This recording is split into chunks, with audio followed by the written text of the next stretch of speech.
अस्सलामुअलैकुम दोस्तों, उम्मीद करता हूं आप सब खैरियत से होंगे। दोस्तों, आज की इस वीडियो में सऊदी अरब की कुछ ज़रूरी और बड़ी खबरें आप लोग के साथ में शेयर करने वाला हूं, तो वीडियो को पूरा ज़रूर देखें ताकि पूरी जानकारी आप लोगों को मिले। तो आज की इस वीडियो में कई सारी ज़रूरी खबरें हैं, जिनमें से एक अपडेट वो सऊदी अरब के अंदर काम करने वाले ऐसे गैर मुल्की जो अपने कफीलों से परेशान हैं, उनके लिए भी हुकूमत की तरफ से एक बड़ी अच्छी अपडेट आई है। इसके अलावा एक अपडेट वो वर्करों के बोनस को लेकर के है। इसके अलावा भी 8 से 9 ज़रूरी खबरें हैं, तो वीडियो को पूरा जरूर देखें। तो इस वीडियो की सबसे पहली अपडेट देखिए, सऊदी अरब के अल जऊफ में एक सऊदी शहरी को सरकारी इदारों को गाली देने पर अरेस्ट किया गया है, क्योंकि यह आदमी सऊदी अरब की सरकारी एजेंसियां हैं, जो सरकारी इदारे हैं, उनके खिलाफ में बदजबानी कर रहा था, उन्हें गाली गुलूज दे रहा था, जिसकी वीडियो सोशल मीडिया पर देखी जा रही थी, जिसके बाद इस आदमी को अरेस्ट कर लिया गया है। इसके अलावा एक बड़ी ही खतरनाक अपडेट सऊदी अरब के अंदर से आई है, जिसमें बताया गया है कि एक टेंट में, एक खेमे में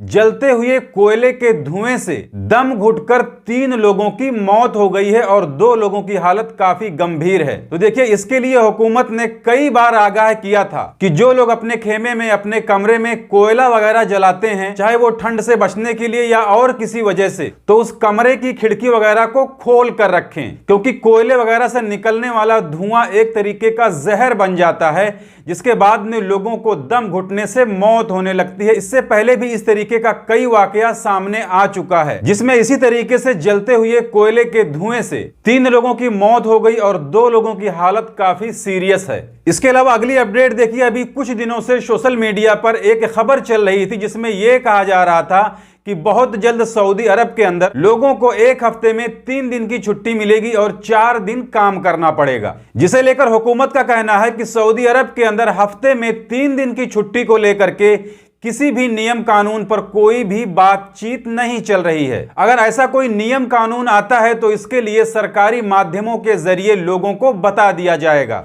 यानी सऊदी अरब के अंदर 3 दिन की छुट्टी वाली जो खबर अभी तक चल रही थी, ये सरासर झूठी है। इसके अलावा अगली अपडेट देखिए, रियाद पुलिस ने 6 सऊदी शहरियों को मोटरसाइकिलें चुराने और फिर उसी चोरी की गई मोटरसाइकिलों से चोरी और डकैती जैसी घटनाओं को अंजाम देने के इल्जाम में गिरफ्तार किया है। यानी रियाद के अंदर कुछ सऊदी शहरी मोटरसाइकिलें चुराते थे, फिर उसी मोटरसाइकिलों से चोरी और डकैती जैसी घटनाओं को अंजाम देते थे। इसके अलावा अगली अपडेट वो सऊदी अरब के नियोम प्रोजेक्ट के सीईओ की तरफ से आई है, जिसमें इन्होंने कहा है कि सऊदी अरब के अंदर नियोम प्रोजेक्ट पर काम करने वाले कर्मचारियों की संख्या अभी फिलहाल 4.5 लाख तक है। तो जैसे कि नियोम का एक प्रोजेक्ट वो लाइन सिटी भी है, जो सऊदी अरब के अंदर एक नया शहर बन रहा है। इसके अलावा अगली अपडेट वो श्रीलंका के लेबर मिनिस्ट्री की तरफ से आई है, जिसमें इन्होंने कहा है कि 2023 में श्रीलंका से 2 लाख लोग सऊदी अरब में काम करने के लिए जाने वाले हैं।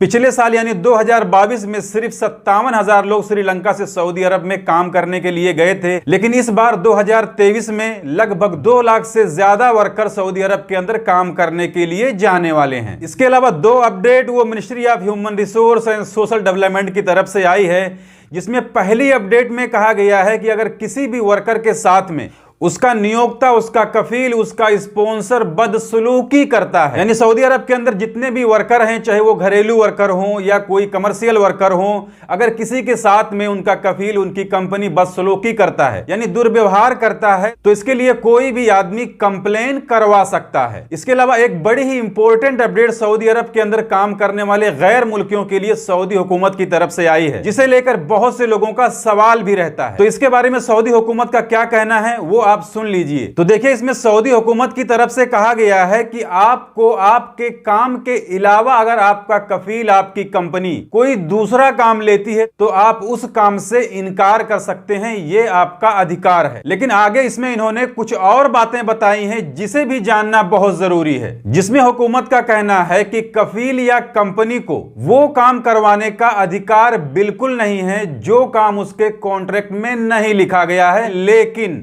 कंपनी और कफील जरूरत के हिसाब से उस वर्कर से साल में 30 दिन तक कोई भी दूसरा काम ले सकते हैं। यानी इसमें यह कहा गया है कि आपकी कंपनी, आपका कफील अगर आपके काम के अलावा कोई दूसरा काम करवा रहा है तो एक साल में सिर्फ 1 महीना यानी 30 दिन से ज्यादा नहीं करवा सकता है। अगर आपके काम के अलावा कोई भी कंपनी या कफील साल में 1 महीने से ज्यादा यानी 30 दिन से ज्यादा कोई भी काम करवा रहा है तो आप इसके लिए मना कर सकते हैं, इनकार कर सकते हैं, ये आपका अधिकार है। तो भाई जितने लोग ऐसी प्रॉब्लम से परेशान हैं उनके लिए हुकूमत ने बता दिया है कि अगर उनका कफील उनके काम को छोड़कर कोई दूसरा काम करवा रहा है, जो काम उनके कॉन्ट्रैक्ट पर नहीं लिखा है या फिर उनके इकामे पर नहीं लिखा है, तो इसके लिए वो कंप्लेन कर सकते हैं या उस काम को करने से मना कर सकते हैं। इसके अलावा अगली जानकारी वो सऊदी अरब के राज्य कर्मचारियों के लिए आई है, यानी जो लोग स्टेट एम्प्लॉय हैं उनकी सैलरी के साथ में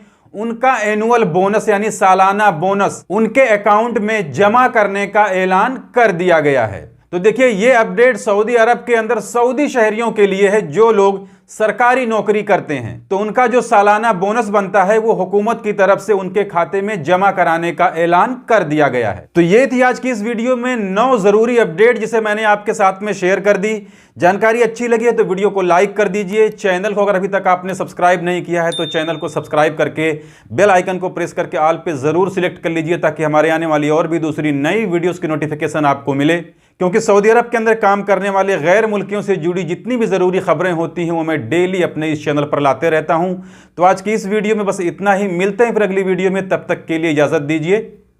खुदा हाफिज़।